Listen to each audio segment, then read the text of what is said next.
Hello, everyone. Welcome back to the Pikmin 3 commentary. In this part, we're still not saving Louis. Fuck him.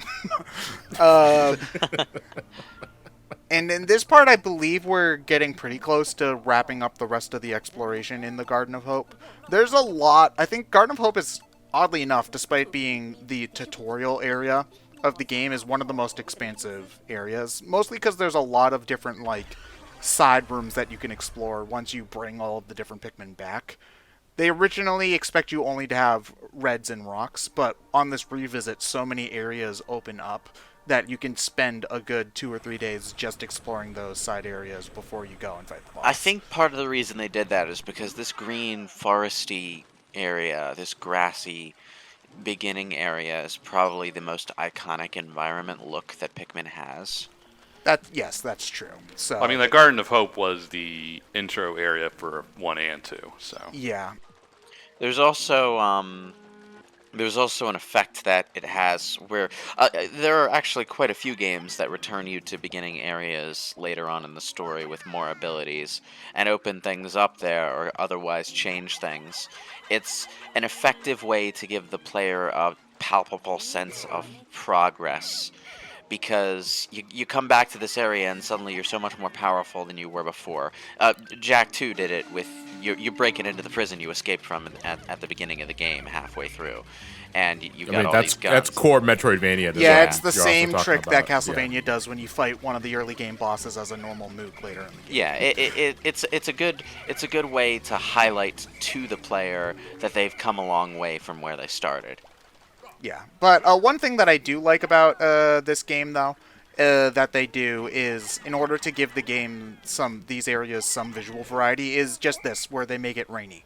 I love that. Can I just stop for a moment to appreciate that?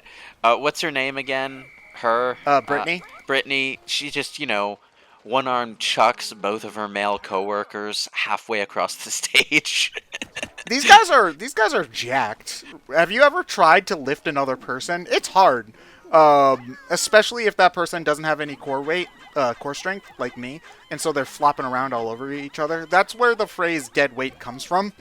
By the way, is because if you ever try to pick up a dead body, not that I would know this from experience, because dead bodies, they just kind of like flop around like this. So carrying a 100-pound person is a lot harder than carrying a 100-pound mannequin that would be the same. They don't even need to be dead. Yeah. Because The balance makes it feel heavier than it is. Yeah.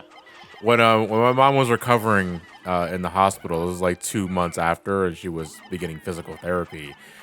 She slipped off of her wheelchair while trying to get up, and my grandpa and I had to catch her before she fell down, and it was like lifting a fucking truck. Ooh, wow. Like it sucked.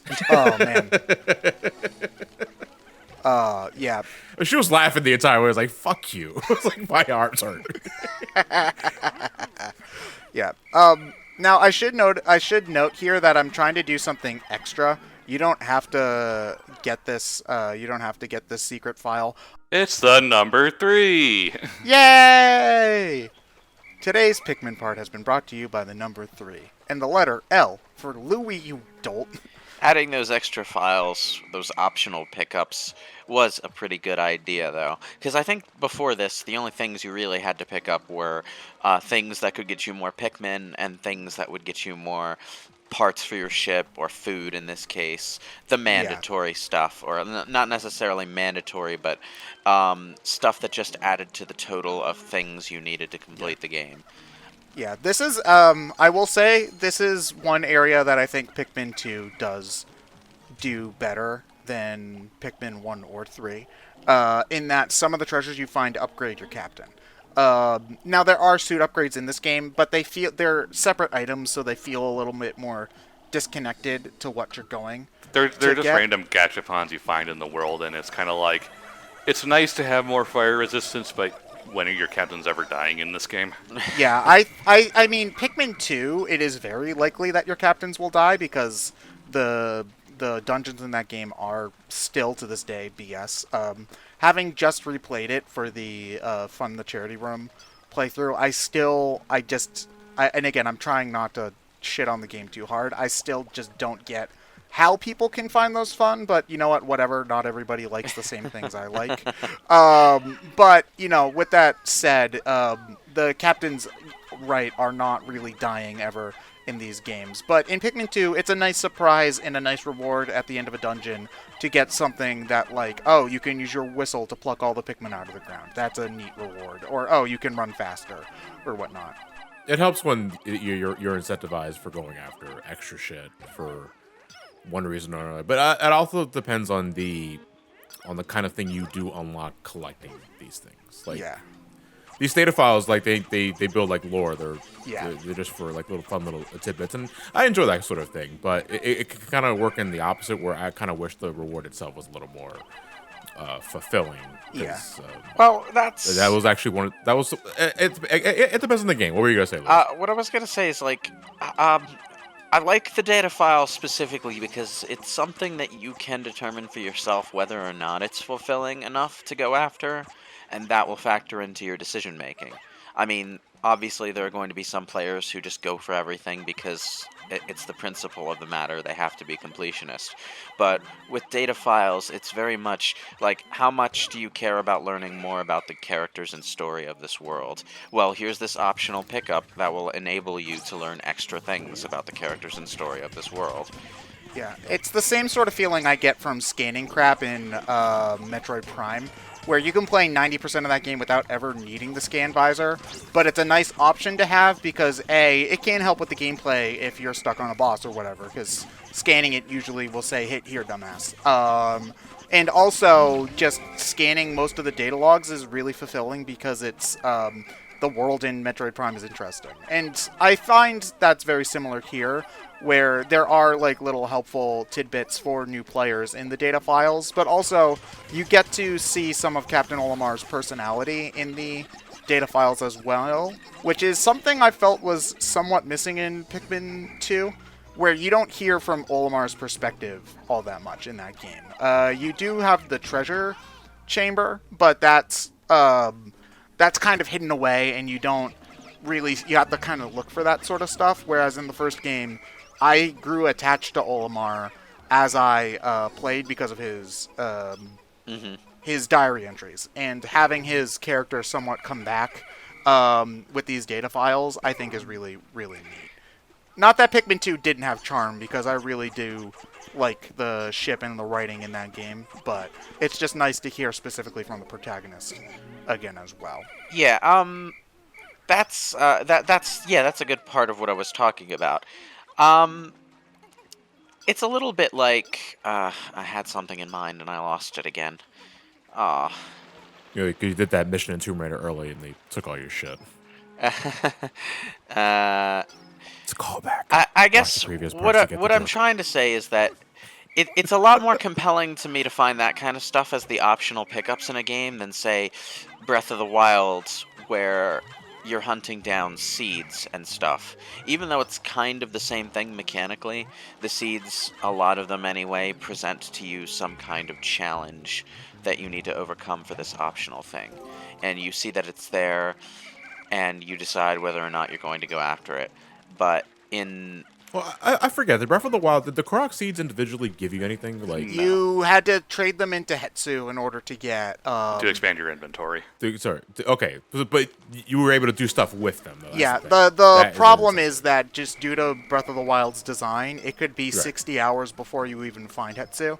And so those things are in your inventory, and they're like, I've got 112 of these. What do they do? That is an issue, yes. But even once you know what they do, or if you looked it up to find out what they do ahead of time, it really is just a number that goes up, and it doesn't particularly matter which ones you go for, because every seed is created equal, whereas with something like the data files, every individual collectible is a thing. And Breath of the Wild does have something like that in the form of those memories that you need to find.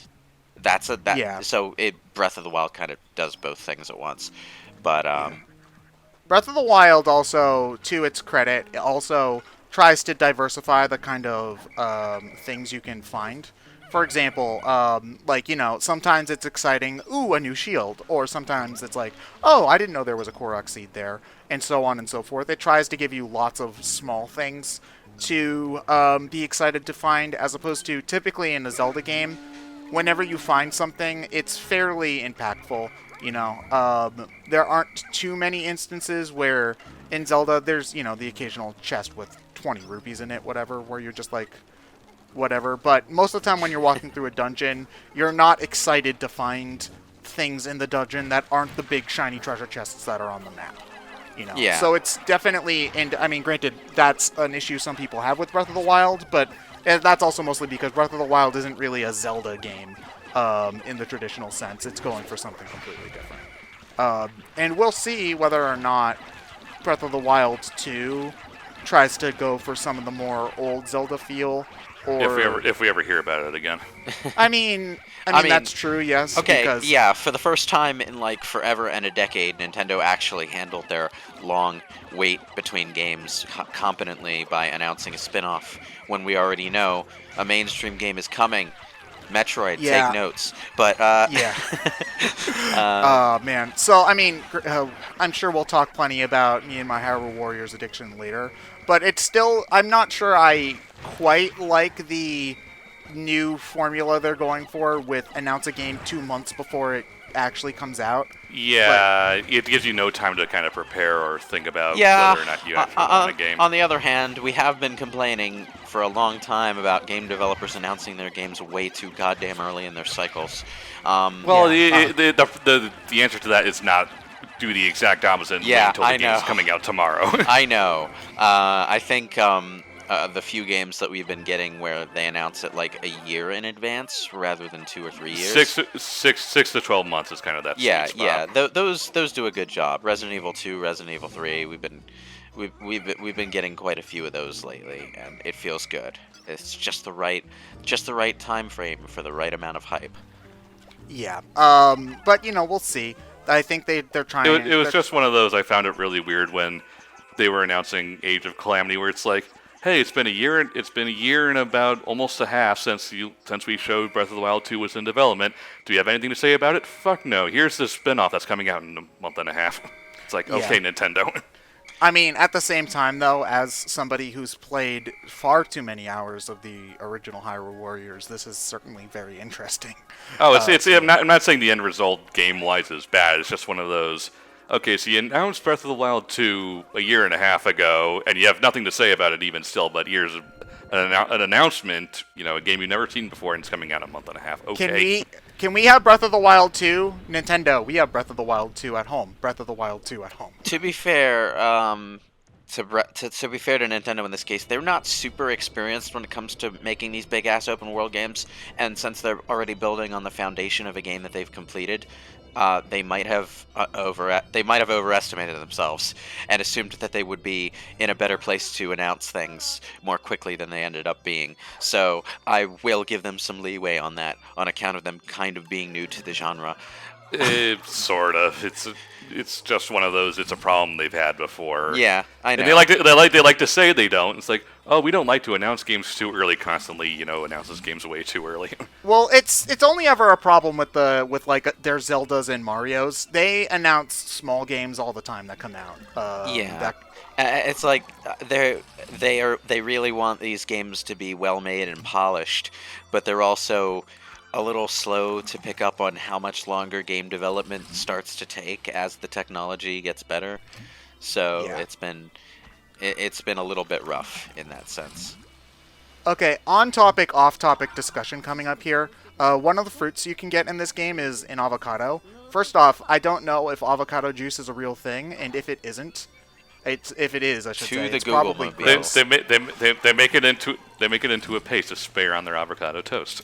Avocado. Yeah, you make it juice. into a paste, but if you got avocado juice, I think it's time to throw away that avocado. There is indeed avocado juice.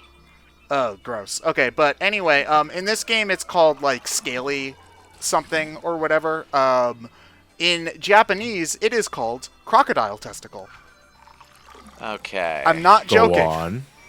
No, that's it. Oh, don't stop. That's the tweet. Avocado It's juice is the humble version of the super trendy avocado smoothie, but that does not mean it is not as There's tasty. an avocado. There's a avocado smoothie because that is also something I would not. Yes, want to- there is. It's Yeah. Oh, okay. I'm. Avocado's bland. Like, I legit gave it a shot, like, a number of times by itself as part of guacamole. It's bland. Well, Like, you know, There's just no taste. to it at all. I'm speaking as someone who has a lot of experience in not having a taste for plant-based foods. A lot of the time, it really just depends on how you prepare the thing. So, you know, avocado might have its place. Maybe it's just one of those things that's really terrible to have on its own. I wouldn't know. Yeah. But there you go. It exists to make us millennials not buy cars and houses. Don't you know? Until we have the ingenuity to fashion a car out of an avocado. Checkmate, Boomer. We have 3D printers. We can just download a car. You wouldn't download a car, right? Hell yeah, I would if I could. You wouldn't download a house. Download speeds are amazing. Soon, boomers, soon. We'll see you next time on Pikmin 3. Bye, everyone.